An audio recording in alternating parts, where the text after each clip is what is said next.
Go ahead. Oh. So when I joined NEED, late. Say your name. Oh, Mark Wilson. Mark Wilson. To remind everyone.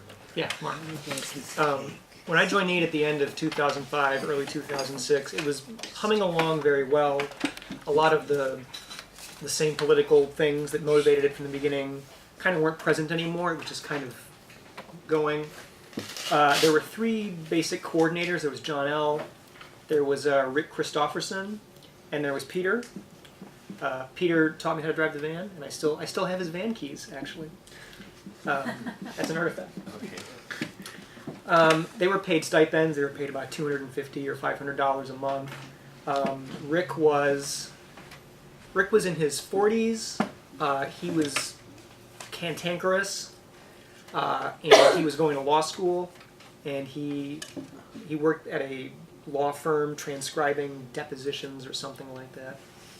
And it was very informal. At the time, we were receiving $50,000 from the city of Berkeley, and maybe occasional grants from the Syringe Access Fund, from NASN.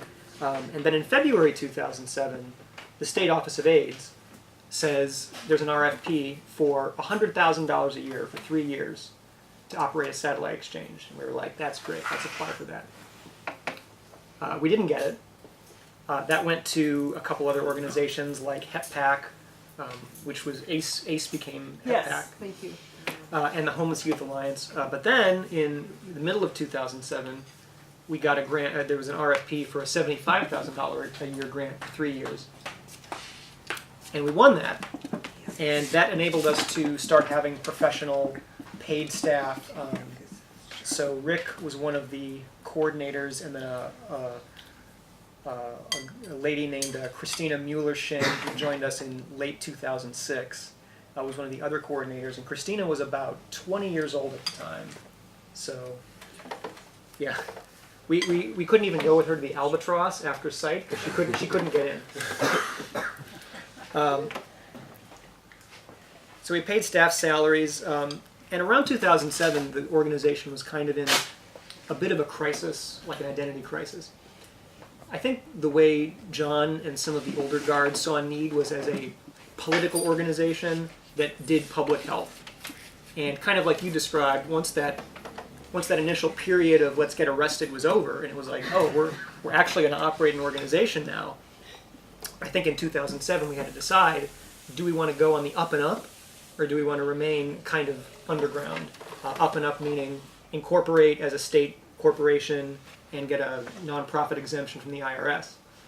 And the nonprofit exemption was becoming more and more of a de facto, if not a de jure requirement for more funding. You had to be a nonprofit organization. And John was very much against that. Peter was against that for different reasons.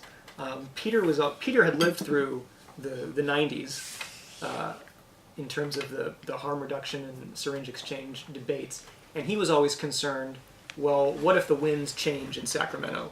Like, what if all of a sudden it's no longer acceptable and they just cut our funding that we rely on so much? So he was kind of against that for a different reason. But in the end, the incorporators prevailed, and we became a corporation in 2007. And we got our nonprofit status in 2008. And it was around that time that John kind of left the organization. He didn't want really anything more to do with. He didn't want his name on anything. He didn't want. Yeah, he didn't want to be part of having his name on something official. So he kind of phased out. Peter and Rick stayed. Peter actually left in 2007. He moved to Portland. He and his wife were going to have a baby. He still lives there. They have 2 kids now. Peter used to live right behind where the old Kingfish was before it moved to the other location on Claremont. Let's see. I just have some... He's getting his PhD. Oh. About public health, epidemiology. Excellent. So we used to be on the other side of Hearst, back when the current Capoeira Arts Cafe used to be just basically abandoned, like furniture store, or just like a warehouse where they sold furniture. So nobody ever really visited there. So we had our van on that side of the street. What street is that? Hearst. John L. brought food from Food Not Bombs and Cheese Board, and then the Capoeira Arts Cafe, I guess, leased the space. So they were concerned for a number of reasons. They were concerned for us. We were concerned for us. They were concerned for their clientele. Maybe didn't want to have syringe exchangers on the same street with people going into the arts cafe. We were concerned about the anonymity of our clients, so we decided, well, we'll move across the street to where we are now in front of the Midas station. So in 2007, we were kind of flush with cash. We had the $75,000 a year coming in. We had 2 paid coordinators. Christina was doing things full-time. Rick was doing things full-time. We were conducting deliveries, so people would call up our phone number and say, hey, I need you to deliver, 5,000 needles to wherever. And we're like, okay. And Christina piles all these syringes in her station wagon and drives off. We would deliver to people that we knew needed a lot of syringes, like under the freeway near St. Vincent de Paul. And in the Albany Bulb, we would deliver there too. And I think Christina got it to be distributed at Gilman too, I think. Yes. Or a drop station at the music club. Yeah. So, and then in mid-2008, we learned Rick had ALS, which is Lou Gehrig's disease. So that led to him kind of transitioning out of need. Christina took over a lot more of the roles. And unfortunately, Rick died in 2008. So, cantankerous to the end. So then in late 2008, we had another volunteer named Ryan White join us. He was a student at Berkeley, which meant really the importance for him then was he had a hookup so we could get a meeting space in Barrows Hall, because you had to be a Berkeley student to reserve a classroom on campus. So we would just, it was great that he could do that to reserve us a meeting spot. But he quickly assumed the role of president of our organization. So the way we structured our corporation was you have to have board members. And so to maintain a collective environment, there was someone who would be the president, and that was Ryan. And there was someone who would be the secretary, and then a treasurer. And then every other member of the organization was a member of the board of directors. So in that way, we can maintain a collective environment, and everybody else has equal decision-making power. So, board in the world. Yeah. So let's see. In 2008, 2009, I guess we had a lot of volunteer turnover, so there wasn't a tremendous amount of the same people. It was really myself and Ryan and Christina kind of running the show in terms of decision making. For whatever reason, people just didn't want to be involved, or they just came to site and did their thing and then kind of left. So it was kind of up to us to do everything. Then 2008 happened, and I don't know if you read the paper, but there was a financial crisis in 2008. And it hit California pretty hard, and there was a state budget crisis. And in 2009... That financial crisis was named Arnold Schwarzenegger. Yes, Arnold Schwarzenegger terminated the budgets, that was a joke, the budgets of several state agencies. He just used his veto power to just slash budgets across the board. And unfortunately, one of the budgets that was cut was the State Office of AIDS. So 2 years into our 3-year contract, we were notified, your funding is over, that's it. So we had to lay off Christina, who was her title was executive, at the age of 22, she was the executive director. So we had to lay her off as executive director. We had to lay off Maria Quevedo. Chavez, right. Maria Chavez, who was also another coordinator. She was she used to work for, she was the HRC West. And she was responsible for guiding us through the Byzantine process of city legislation and contracting, which, as we can tell you, is pretty awful. So we laid them off, and we went back to an all-volunteer organization. In 2009, we kind of got some funding ideas. We briefly had an advisory board. We briefly did newsletters that didn't really go anywhere. In 2010, Christina was kind of burnt out because she was sort of doing everything. So she left to travel the country, which she's been doing ever since. And I think she's back in Washington now, going to college or something like that. She's done everything. So in 2010, Savannah O'Neill joined Need. She had just graduated from UC Santa Cruz. She worked for the Santa Cruz Exchange. She was excited to join Berkeley's Needle Exchange. She helped us with logistics and grant writing, and then in 2011, we were asked to partner with the Free Clinic for a program called Berkeley Builds Capacity, which was focused on engaging with high-risk HIV and Hep C clients, especially men who have sex with men and people of color. So Savannah applied for a job with the BFC as a coordinator for that. She sort of served this hybrid role as coordinator for that and also coordinator for us. So she ended up getting paid for that, so she sort of filled in a lot of the Christina duties. Let's see, we briefly had a women's only site on Saturday at the Free Clinic. That didn't really, that was around for a few months and then it kind of stopped.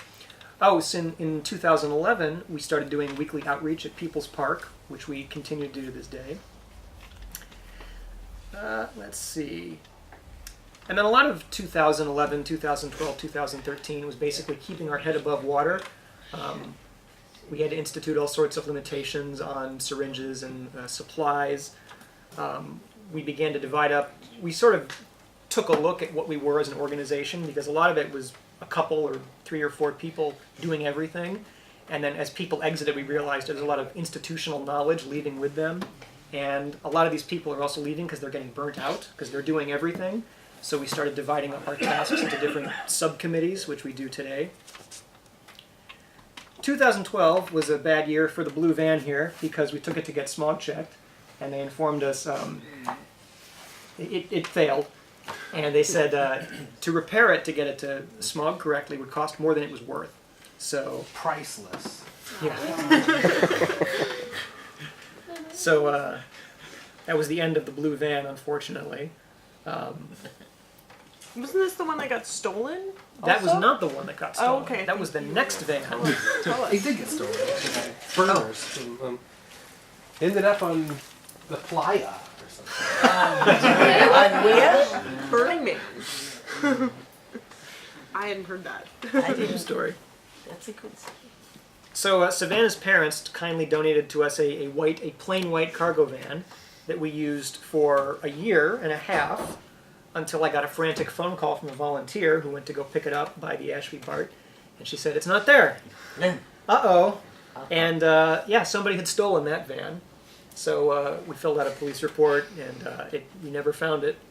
But with the insurance money we got, we were able to purchase another van that we repainted, because a plain white cargo van is, you're not going to find it again.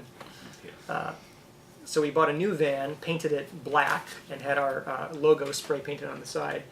And what didn't one of our participants said her friend or her cousin or something had stolen it, and knew where it was. Yeah, somebody came to site and told us this story about, oh yeah, like I was chilling under the bridge and some guy drives up in the needle exchange van and, or so offers him like this many cottons or supplies or whatever, and they were like, where did you get that? You have to go get those back, you know. So we don't keep needles in the van, but you get a lot of cookers if you steal the van. Yeah. So in 2014, Savannah left to go to social work school. She went to Michigan. She was there for 2 years. She graduated. She came back. She now works for HepPAC and has been influential in helping us partner with HepPAC for getting the naloxone. And yeah, the story of Need, I guess, from 2006 to 2014, when David joins, is, and even now, is basically the story of us kind of treading water. We were always constantly in need of money, like almost out of money, having to limit our supplies, trying to come up with new grant writing opportunities and things like that. Which I guess has sort of been plaguing us for a while, is never really moving beyond Berkeley or beyond seeing ourselves as more than just the Berkeley Exchange. Because there are other exchanges in Alameda County like HepPAC, which some people see as them providing a greater service for more than Alameda County. And Need is just Berkeley, very insular. But yeah, that's my that's the history of, I guess, my time with Mead, briefly.